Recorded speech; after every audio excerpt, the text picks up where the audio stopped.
I'd say the school administrators and the parents take it a little far to make their kids be nice and good kids. Let's get into it. Hey, welcome back to my channel, and today I'd like to talk about Disturbing Behavior. This film came out in July of 1998. It was made on a budget of $15 million, and upon release it only made 17. So this movie barely made back its production budget. It was not a hit, although it had a troubled production, and we'll get into a little bit of that as we go along. This film was directed by David Nutter. Now, looking back through David Nutter's career, he directed mostly TV. He did direct a few Tracers. That was a series that was mostly direct-to-video series back in the 90s. He directed a couple sequels of those. But mostly he directed TV. He directed some big TV shows, Game of Thrones most recently. But anyway, this movie also is notable because Katie Holmes is in it. This was right after Dawson's Creek came out that January of 1998 and was a huge hit. So that was what was notable about this film, a big selling point, because she was one of the stars of this film. But the main star is James Marsden, who plays the brother of this family, the son brother, Steve. And we also have Nick Stahl in this film as Gavin. He's a student at this high school that they go to. Bruce Greenwood's in here as Dr. Calicut. He's kind of like the mad scientist of this film if you've never seen it. We also got Catherine Isabella as the sister, daughter of the family, and this was an early role for Catherine Isabella. Obviously in the horror side of things in film, she went on to do Freddy vs. Jason, Ginger Snaps, and a cool horror film called American Mary. If you've never seen it, check it out. She's really great in that film. And the great William Sadler is in this film as the janitor, who kind of is double-sided coin. He plays like he's slow and not very smart, but in fact he is very smart and knows what's going on around the school. And also, before we get into it, I want to say I'm also going to do a little quick review of this beer. Yuengling had just come out with this beer. It's their new light beer. I picked up a 12-pack of this yesterday, and I'm trying it here on camera. It's very, very smooth. I'm going to tell you that. I already took a sip before I started this, so I already knew what I was getting into. But this beer is very smooth. It finally was available down here in North Carolina. I've been looking for it for a couple of weeks since it came out. I finally found it yesterday. I got to say, it's a really good light beer. Nice and crisp, smooth, no aftertaste. Check it out if you get a chance. That's Yuengling's Flight. It's their new light beer they came out with a couple of weeks back. It's very good. Highly recommend it. Anyway, back to Disturbing Behavior. I keep wanting to say Domestic Disturbance with John Travolta and Vince Vaughn, which I don't know why I keep bringing that up. I had not seen that movie since it was originally released, but I keep wanting to say that title. Don't know why. I don't even own that goddamn movie. Anyway, James Marsden is in this family who's moving to Cradle Bay. It's an island community off the coast of Washington. And the family's kind of broken up because the older brother, son, committed suicide. And the brother, we see him in flashbacks. Steve keeps seeing him in flashbacks that he has, and it's played by Ethan Embry, who was in Can't Hardly Wait. And On and Off Mountain Road is a Masters Horror episode directed by Don Coscarelli. And he's been in other films, but those are the ones I always think of when I think of Ethan Embry. But he's in this film as a brother, just little spurts you see him in flashbacks. And Steve's not happy with his family because his parents don't want to acknowledge his older brother. And he kind of has a chip on his shoulder. He doesn't want to move from where they were living in Chicago. But his family thinks they need a new start, so they find themselves in Cradle Bay. And when Steve goes to school, he's introduced to Dr. Calicut and the principal, and they just kind of give him an overview of the school about there's different groups that he can become a part of, and they're there for him, the whole spiel, you know. And then he meets Nick Stahl's character, who's kind of like this stoner, although he likes metal, says about it, he likes Metallica and all that kind of stuff. And he meets him at lunch and his friend UV, who's this like albino looking dude, who's also a stoner. And Nick Stahl's character basically gives him the down low of the school about there's different groups, the Motorheads, the Blue Ribbons, who's like the goody two-shoes of the school, and they kind of hang out with themselves. And then you have the nerds, and then you have them. And he has a word from them. I don't remember what he says now, but we introduce to Katie Holmes. She comes in, sits down with him, and they kind of all get introduced to each other. And right away, Steve's character is smitten with Katie Holmes' character, and she likes him too. And Steve agrees to go hang out with him that night. And they're kind of trolling in this store parking lot, trying to get an adult to pick them up some beer, not being very successful at it. And we see one of these blue ribbons go into the store, And two of these kids kind of make a comment to him, and he goes ballistic and beats the shit out of these two kids. He probably would have killed them too if it wasn't for the sheriff being there and stopping him. And right away, you know there's something off about these kids. It's very, this movie's very Stepford Wife-ish, kind of, when it comes to these Blue Ribbon kids. And we'll get into that a little bit. And as we go along, Nick Stahl's character tells Steve that he's worried that his parents want him to go through the same program that a lot of these other kids did to become the Blue Ribbons. Steve's like, what's the big deal? Just tell him to screw off. He's like, no, it's not that simple. And Nick Stahl's character tries to explain to him that a lot of these kids that are Blue Ribbons now used to be a lot of his friends. And he shows him a picture of these kids, and now they look nothing like that. Now they're all clean cut, and they wear nice clothes, and they're definitely not the same kids. And he goes, there's something going on.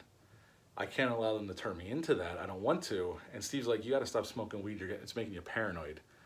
And he kind of blows him off. But then the next day when he's in the cafeteria, Nick Stahl's character comes in. He's all clean cut, dressed like the Blue Ribbons.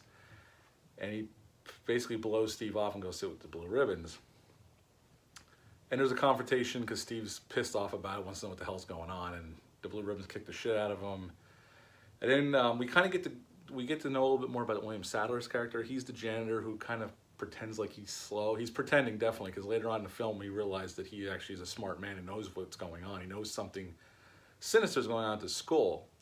And to fast forward a little bit, doing some research, Steve and Katie Holmes' character realized that Calcutt used to work at this insane asylum, and that his daughter is one of the patients there. So they go to see her, and they start realizing that Calcutt's doing this science experiment on these kids to make them behave. And they find his daughter, and she's kind of all like out of it. She's just mumbling and going on and on and on about stuff, sitting in this room by herself. And when they realize what's going on, they kind of run out of the thing, but they end up getting caught, and they get taken to this lab below the school. And Calcutt's going to perform this procedure on both of them. He has them both strapped to a chair. It's very much like Total Recall kind of in this part. And before they can do it, Steve breaks away from the chair and gets Katie Holmes' character, and they escape. And while they're trying to get out of town, they go over and get Steve's sister. They don't even tell his parents. They just grab his sister. They hop in the truck, and it's UV, Katie Holmes' character, Steve's sister, and Steve, and they start driving off, and they get cut off by the Blue Ribbons and Calcutt. And William Sadler's character runs interference because he's found a way to. What Calcutt's doing is putting this microchip in their eye, and it makes them behave like they're pre-programmed to be a certain way. Like, again, it's very Stepford Wife-ish, you know. And William Sadler's character figured out he has these machines that kind of mess with the rats because there's a big rat problem in Cradle Bay. But it also makes these kids go nuts, like they can't think straight. So he shows up with all these machines in the back of his car, and he turns them all the way up, and the kids follow him. And he drives off towards this cliff, and all the kids jump on his car, and he floors it and goes over the cliff and takes all the kids with him. And we get our final confrontation between Steve and Calcutt next to the cliff, and Steve knocks him off, kills him. And he makes it to the docks, they get on the ferry, and they leave Cradle Bay behind. And we think this is the end of the movie, and there's a little bit of a twist there because we think all the kids died. But not really. Nick Stahl's character did not die in that going over the cliff. He wasn't even there. He shows up, they showed his school in Chicago, and these kids are acting up in class, and the principal comes in and introduces their new teacher, and he asks them to please show him some respect, and here it is, Nick Stahl's character comes in, and that's the end of the film. This film is very 90s, teenage, thriller, horror film. This really isn't a horror film, it's more like a sci-fi kind of thriller. Although they kind of gloss over the sci-fi elements. They don't concentrate on it too much. It's just, this is the way it is. This doctor's doing this to the kids, and then they're acting very nice. Like I said, if you've ever seen the Stepford Wives, very much like that. Like the prototypical what these parents want their kids to act like. Very nice, well-dressed, well-spoken kids. So they don't really concentrate on the science of it all that much, although there was a longer cut. The original cut for this film was 115 minutes long. They previewed the film, and it did really well, but the studio mandated cuts.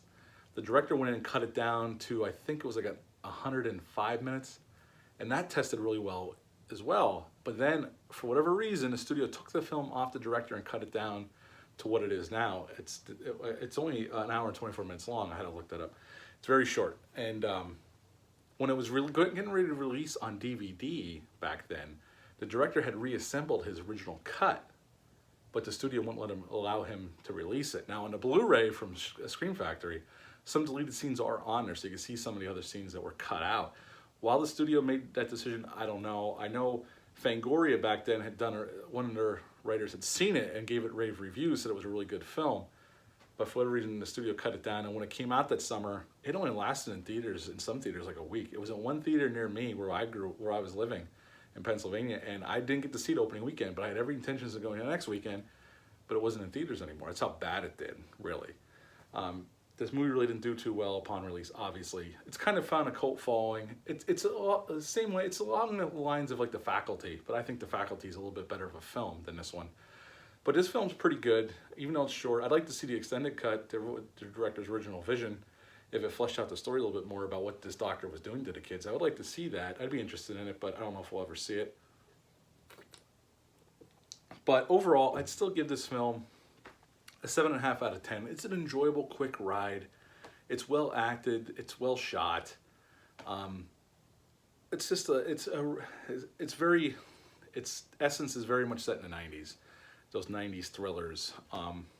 It's nothing special, but it's an enjoyable movie to watch. I pull it out every now and then and watch it. Again, 7.5 out of 10 for me. I think it's worth checking out if you've never seen it. But that's it for me for Disturbing Behavior. Almost said Domestic Disturbance again. I can't get that movie out of my head. I haven't seen it in forever. Have you ever seen this film? What are your thoughts on it? Leave a comment down below. I also think, I remember there was an Outer Limits episode very much like this. I think this was like an expanded version of Outer Limits episode. I could be wrong. If you know, let me know down below. If you like this video, hit the thumbs up. I'd greatly appreciate it. And subscribe. I'd appreciate that as well. Join me here. And I hope you all have a great Easter. Stay safe. Take care of yourselves, and I'll be back soon. Thanks.